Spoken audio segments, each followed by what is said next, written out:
दिला आहे. सुशिक्षित कुणाला म्हणावं? महामंगल सूत्रात त्याच्याबद्दल माहिती दिली बघा. सुशिक्षित म्हणजे कोण, आणि त्याचबरोबर आपली वाणी सुभाषित असावी असं या महामंगल सूत्राच्या गाथेमध्ये दिलं आहे. त्यामुळे मुलांना एक मार्गदर्शन मिळावं म्हणून एवढ्या मोठमोठ्या अधिकाऱ्यांना आपण बोलावलाय. यांच्याही बद्दल प्राऊड फील होतो.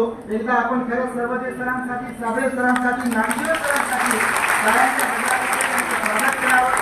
हिरेकर सर आहेत आणि रोडे सर आहेत, हे नेहमीच समाजाचे होत असतात, समाजाला आपलं योगदान देतात, मार्गदर्शन करतात, आणि त्यामुळे आज त्यांना आपण इथे बोलावलंय. तेव्हा आपला शुद्ध हेतू आहे की ग्रेट हॅपीनेसच्या माध्यमातून, या संस्थेच्या माध्यमातून मी नेहमी लोकांना सांगतो, भिक्षूंना पण सांगतो, फुकटचं खाऊन मरायचं नाही.